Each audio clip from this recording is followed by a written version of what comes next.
Welcome, everybody. Happy Friday. Hope you have big weekend plans. It is my pleasure today to introduce Tim Bucher. Tim is an alum of UC Davis and a serial entrepreneur. As I was scouring through his LinkedIn and his bios and all the Forbes articles and the like that have been written about him, it occurred to me that I could waste the entirety of the class introducing him. So I promised him I wasn't going to do that. Instead, I was going to turn the time over to him, let him tell his story, and then there will be a lot of time for Q&A as well. So please gear up and get ready to answer your questions. Tim, let me turn the time over to you to do your thing.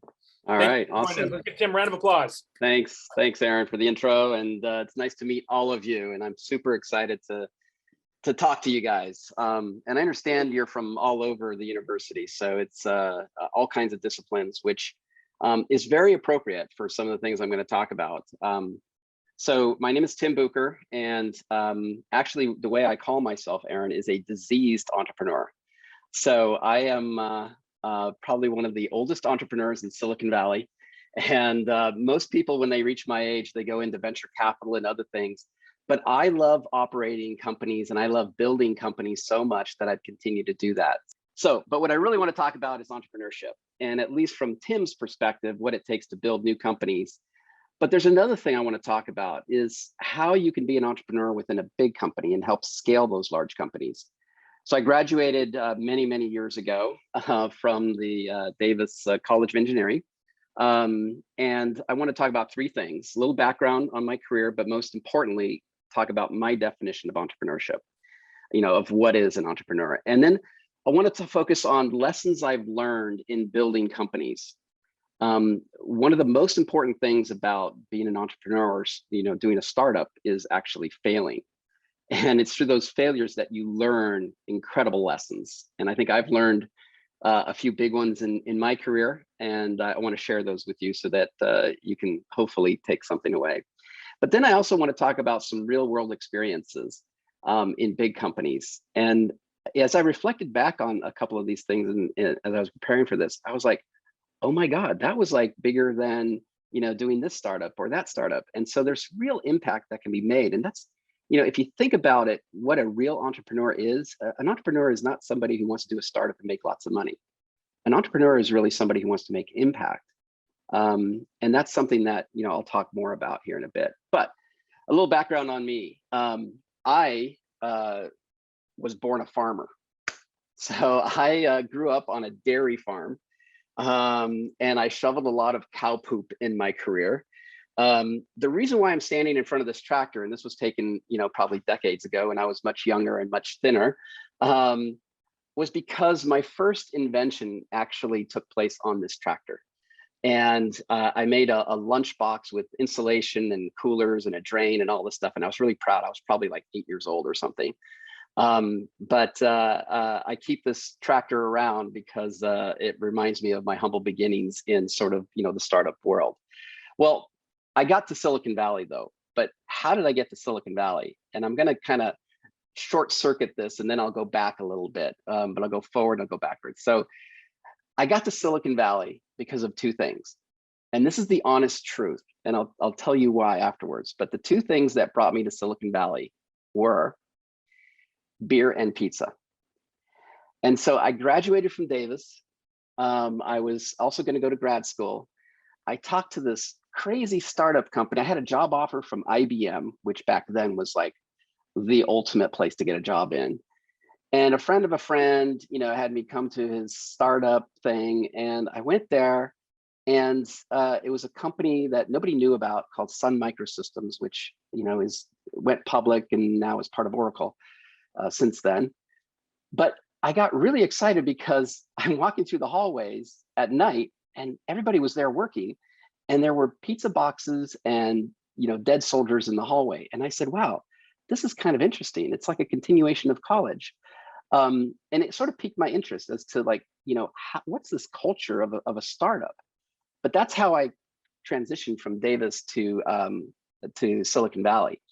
So now let me go back a little bit and say, okay, I also did some other things. So I did have an education road, and I want to let you know that I'm actually a college dropout too, from Santa Clara University.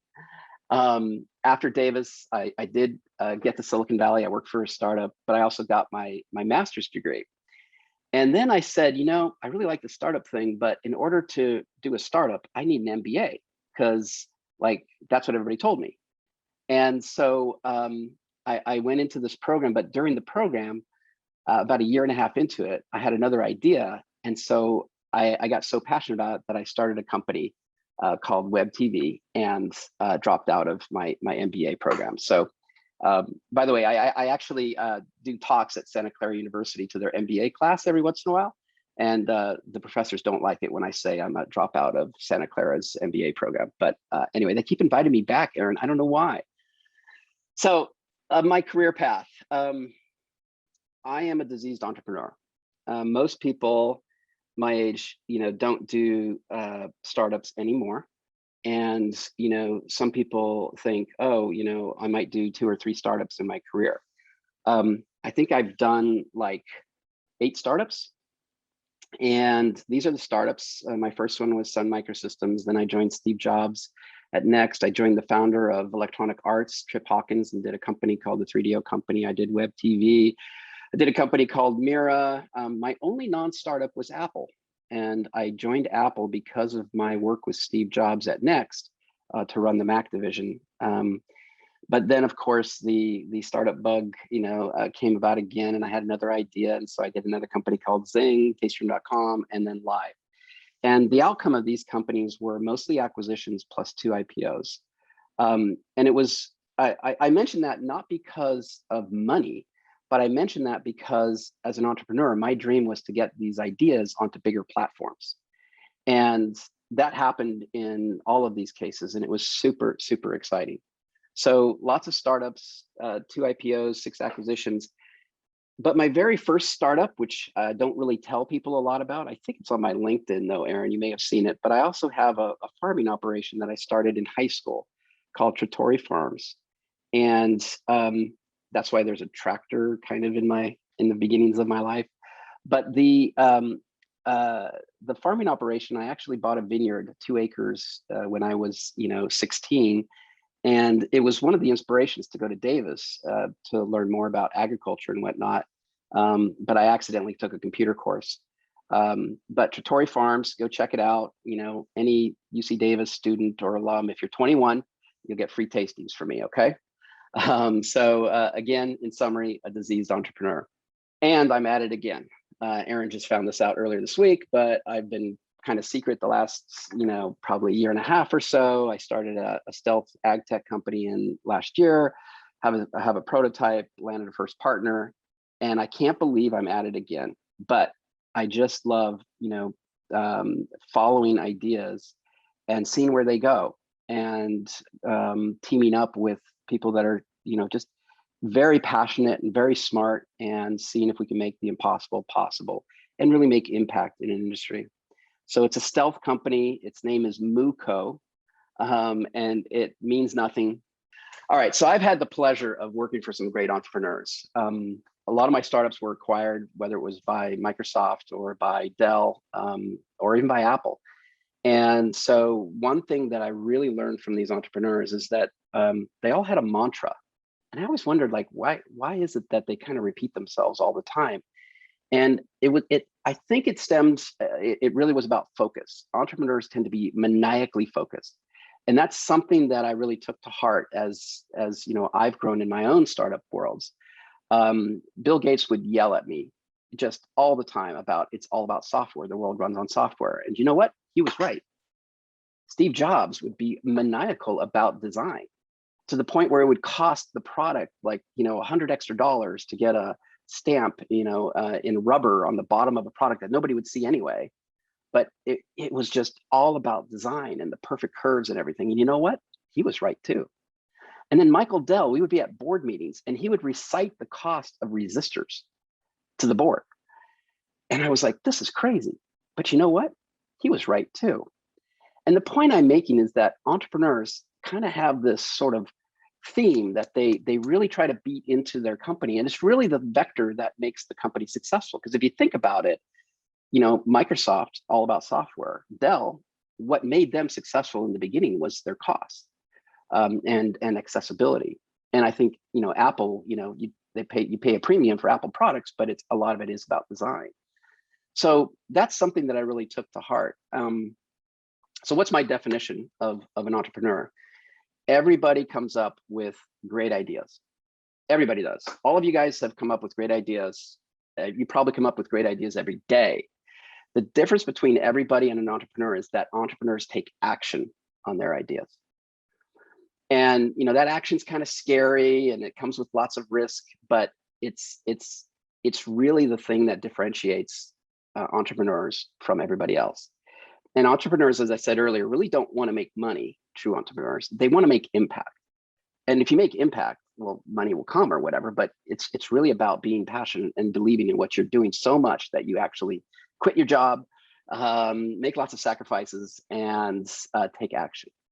So what is needed, according to me, about as far as what's needed in traits to be an engineer? No fear. It's definitely one of the biggest things because it's very scary and rejection comes all the time, especially when you're raising money. I have this joke that I always tell my colleagues, I'm like, yeah, well, I've been rejected more in raising money than I was in high school dances, asking girls to dance with me. So you just got to be fearless and keep going.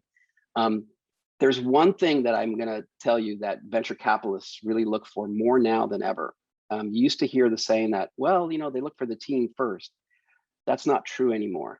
Now they realize that it's not just the team, but it's about the team and its passion.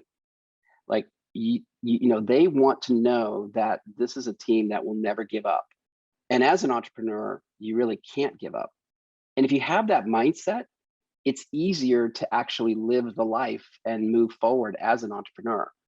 So, a lot of times people think, oh, passion is like motherhood and apple pie. It's like everybody says it.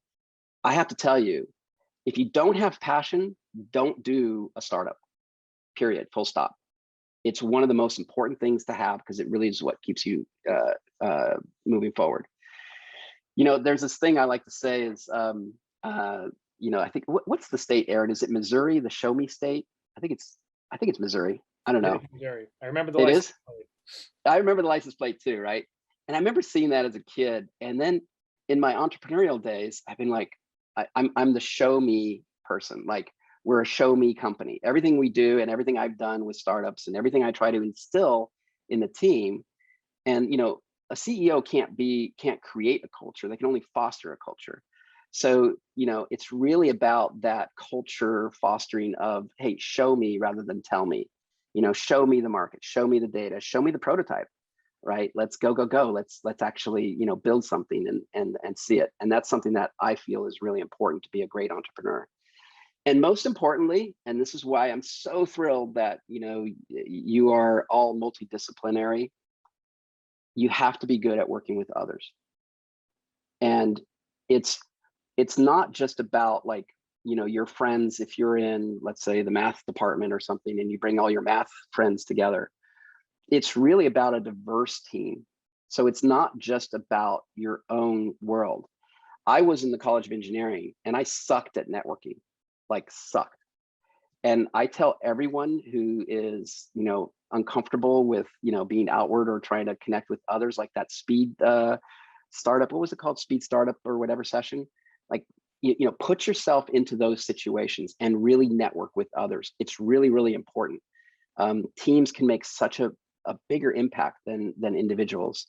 And always remember networking, starting in college, especially. Believe it or not, I've created several companies with fellow alum from UC Davis. And one of them is involved in my new company, and it's kind of my right hand person. So that's what I think is needed. So I've learned some lessons, and I've learned 5 lessons that I want to share with you. Number 1, a lot of times you'll get together and say, hey, let's do a startup together. Oh, what do you want to do? I don't know. Let's come up with an idea. That usually doesn't work. You can't really force an idea to exist. It's kind of like, crap happens, sort of ideas happen. And again, these are my lessons, right? Where I've tried to force an idea, it didn't really work out. But the ones that just sort of come to you about your experience, or you're doing something like, for me, I come up with ideas when I'm literally on my tractors in my farming operations. I'll come up with new ideas. And it's really the passion level that's going to determine to you whether or not you should actually pursue this idea. So, don't try to force an idea to exist just because you want the experience of doing a startup. You have to really believe in the idea first and foremost. Secondly, the startup. Okay. And I've met a lot of folks who wanted to join startups that I've done just for the experience of the startup. And when I encounter that in interviews, I flush them. I don't hire them. So don't force ideas. This is the most important lesson that I've learned, and that is focus on leadership rather than management. And by the way, and Aaron, I hope you don't make them read books on management and leadership. Do you? No? Oh, good. Thank God. See, I think, yeah, you can read those books, but, throw them all away because you have to do. And in doing, you don't want to sit there and be a manager and do things right. Dot those I's, cross those T's, tell this team to do that, this team to do that. You really want to be a leader and you want to provide a guiding light. And so when you do a startup, whether you're the CEO or whether you're, an individual contributor, always think about leading versus managing. It is what startups need more than anything. And by the way, I didn't learn this lesson until maybe 15 years into my career, because I was a really good manager. Now I'm such a bad manager that I couldn't do a review. I couldn't, I suck at all of the management stuff. And I tell people that up front, but I do tell them that I may suck as a manager, but I will lead you. And that's what innovation needs. That's what startups need. And that's what an entrepreneur needs to be. I talked about, great leaders and assimilate traits from great leaders. I kind of amalgamated these three together, and my focus is on doing and showing. So, for me, it's all about showing, and whatever it is, right? If it's software, if it's these other things. But one of my I guess reputations in Silicon Valley is, if you want to get something done, Tim can do it. And it's clearly not me, but it's what I really believe in. And it's what I really try to lead teams in doing. All right, so forget about money. Just forget about it. I have seen too many entrepreneurs who think about, I want to do a startup for the money. Get that out of your head and never raise that amongst your team ever, period. Like it's going to reduce your probability. There are still people who are successful when they think about doing a startup for money, but you really want to not have that as the thing you really want to achieve by bringing this idea to bear. You want the idea to speak for itself. You want the impact you're making.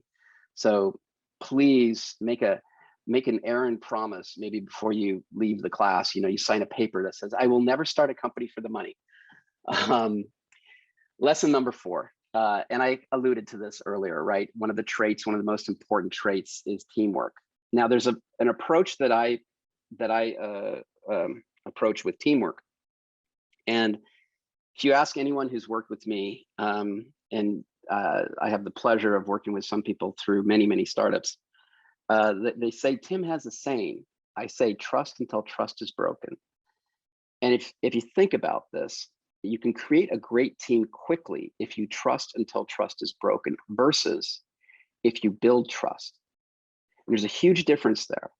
In a big company, people build trust. And so, I got to see how Aaron works and maybe I'll trust him. From a startup perspective, day one, I trust Aaron. And it exposes you because it makes you vulnerable, because Aaron could potentially stab me in the back, right? But the odds of that happening are so much less than the benefit you get by running together and having each other's back from the get-go. And it makes incredible teams, in my opinion. So that's something that I've seen happen. I've seen both ways being applied, and I'm telling you, the trust until trust is broken, even though there's some risk with that, is a much better approach. And, as an engineer, I never thought marketing was that important. I'm the biggest marketing proponent these days. And I think you should really, try to embrace just an appreciation of what others do, because that too helps make better teamwork than if you just say, well, that's marketing or that's sales or whatever. Um, and if you look at, the greatest company in the world or the most valuable company in the world, Apple, I think they still have the biggest market cap. You know, they have a lot more than product development. A lot of people think that they're super innovative and everything. And, the truth is they're innovative. They're focused on design. But, if you look at the Android world, for example, they're usually way advanced of the iPhone world. But Apple is a great marketing company, a great design company, and a much more vertically integrated company, which is my last point, that builds a lot more value. So teamwork is key to make all of these things achievable. The last lesson, and this is one that I didn't fully grasp in my first couple of startups, but it is focus on creating value.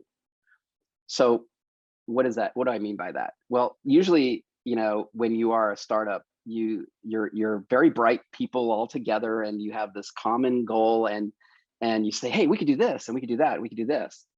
And you can do those things, and you can move at the speed of light. The question is that thing you're doing actually adding value to the product or the service or whatever the offering is of the company to the end customer, whoever that customer is? And once you start thinking about that and always having that in your register of, hey, Susie and Nancy and Charlie, or whoever your team is, like, is this really adding value? Because in the early days, you need to create value as fast as possible. If you have that as a priority, it's funny what happens. You create a lot of value very quickly.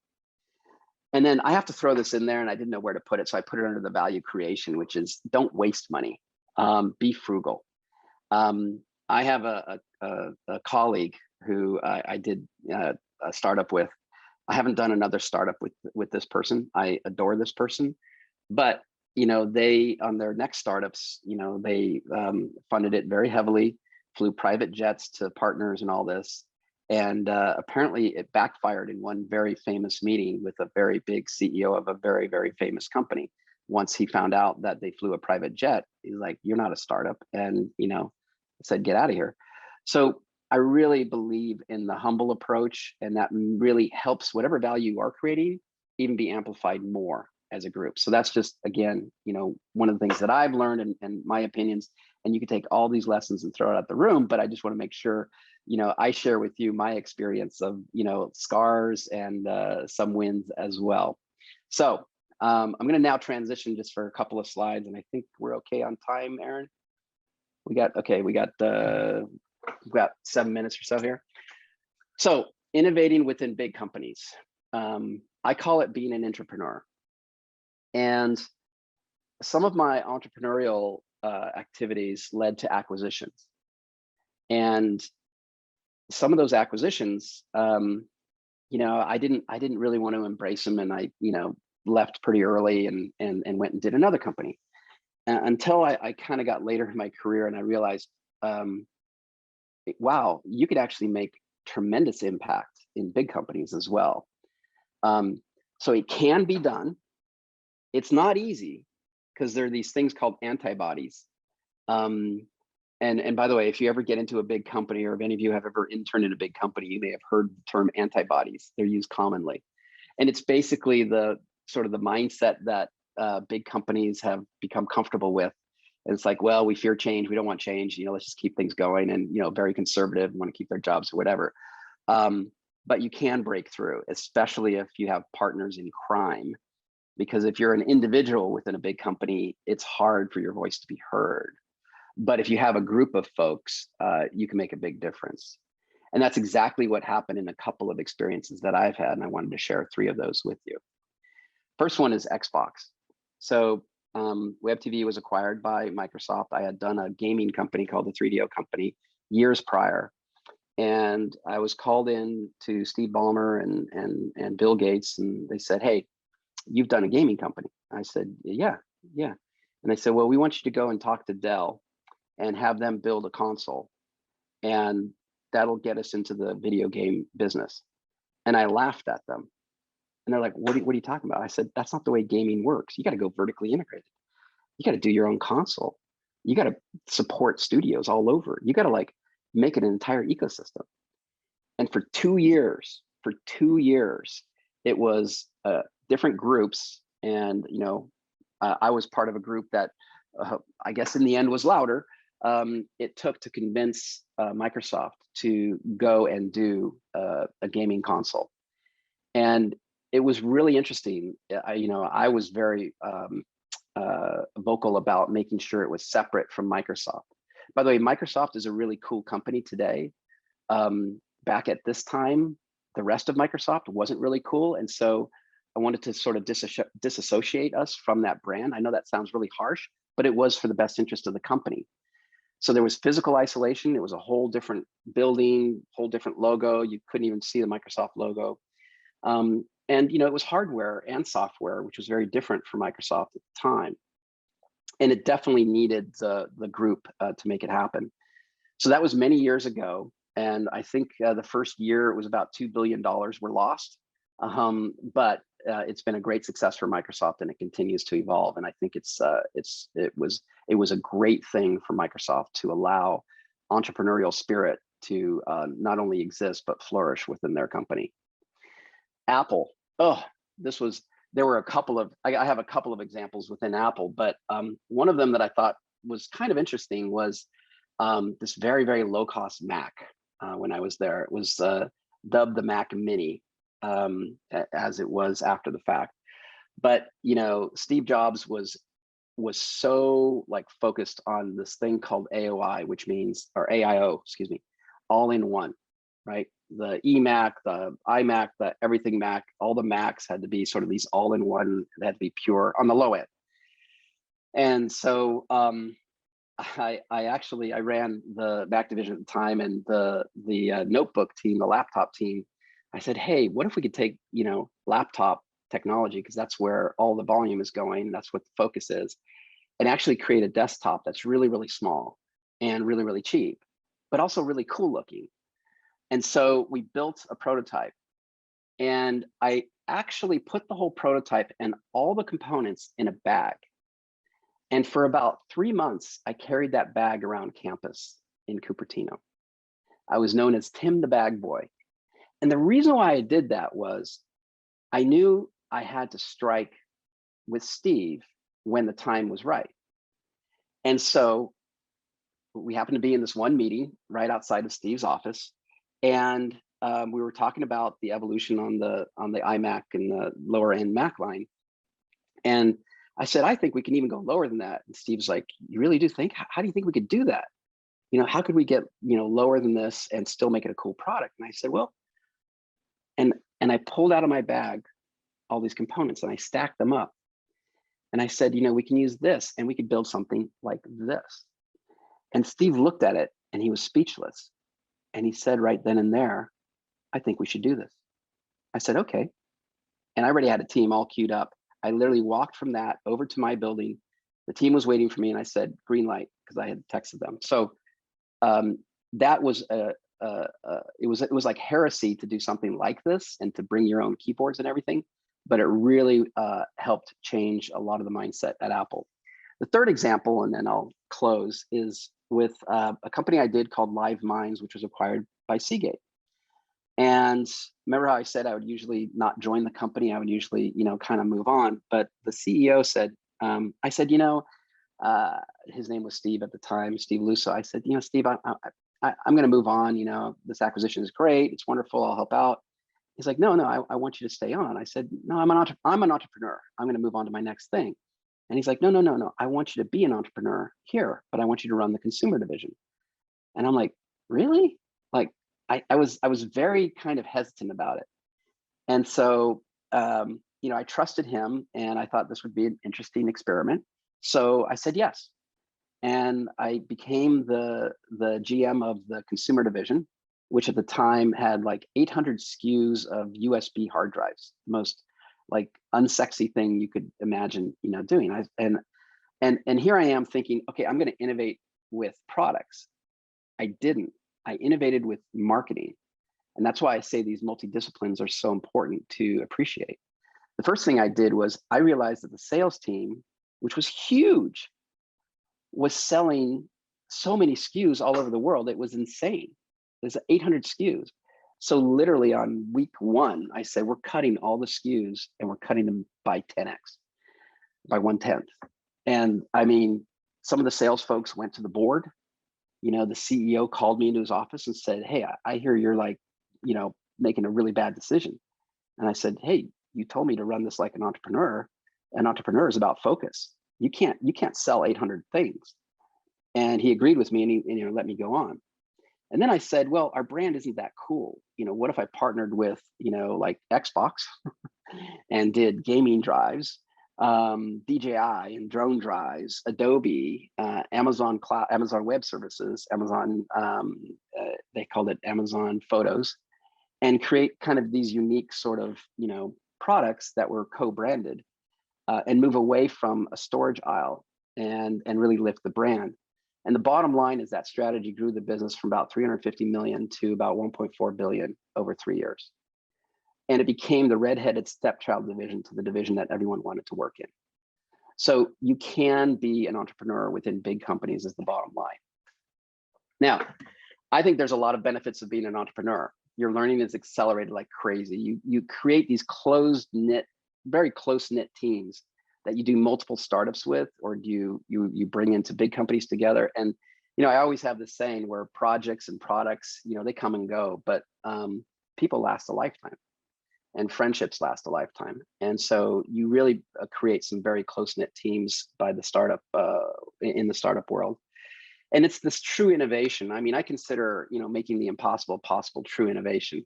Larger companies have to be conservative, so you can be a little more risk taking in startups and try to achieve that true innovation. You know, if you are interested in the money, I mean, the earning potential can be greater, but there's a lot of risk associated with it. You know, I've had $2 a paycheck salary for many years of my life, just to qualify for benefits. You know, I've taken, you know, even now I don't make a salary, but I have, you know, stock. And so you're really making an investment in yourself, but it is more challenging. It's a lot more fun and exciting because you do move at the speed of light and ultimately try to create impact. So negatives of being an entrepreneur, according to me, there are none. Certainly there are some challenges, such as, you know, most entrepreneurs endure long hours working on problems while eating junk food and experiencing significant lack of sleep throughout their life. But it's the passion that helps you drive those hours. And it's the, you know, I guess it's the passion that helps you eat that junk food too. I don't really know about the junk food thing, but, you know, I've been drinking a Diet Coke here and I probably will continue fueling myself that way. It's a really, you know, it's an amazing experience and it can be a challenging experience, but you have to always remember, if you're going to join a startup, be a leader and remember you can never give up. And with that mindset, you can get through anything. Long hours, you know, challenging, you know, turns and that's one of the things that I think is a really important closing thought here. This is my last slide. It's just, you know, as an entrepreneur, be open to new ideas and pivots. You know, not invented here attitudes never win. And most successful startups, if you really look at them, you know, whether it's Airbnb or you know, Uber or whatever, they've actually done multiple pivots throughout their existence. And if you were really closed and it's like, no, we have this idea and we're going to do this idea, you will probably fail. So you got to be open to new ideas and to be open to pivoting. Networking, I think I made that clear. Network with, you know, colleagues, network with partners, network all the time. And remember, you're not the smartest person in the room. That actually, if you're an entrepreneur that thinks you're the smartest person, you will never grab a team together. So, you know, always remember that, you know, I like to say 1 + 1 = 10, new math or whatever, you know, team's important. And again, stay connected. And then finally, an entrepreneurial spirit, in my opinion, is valuable in any career, any career. If you're a finance person, you can be an entrepreneur and you can innovate. And especially if you team up with others. It's all about the attitude and it's all about the willingness to take action so that ultimately you can make impact. And so that's it. So that's a little bit about my take on entrepreneurship.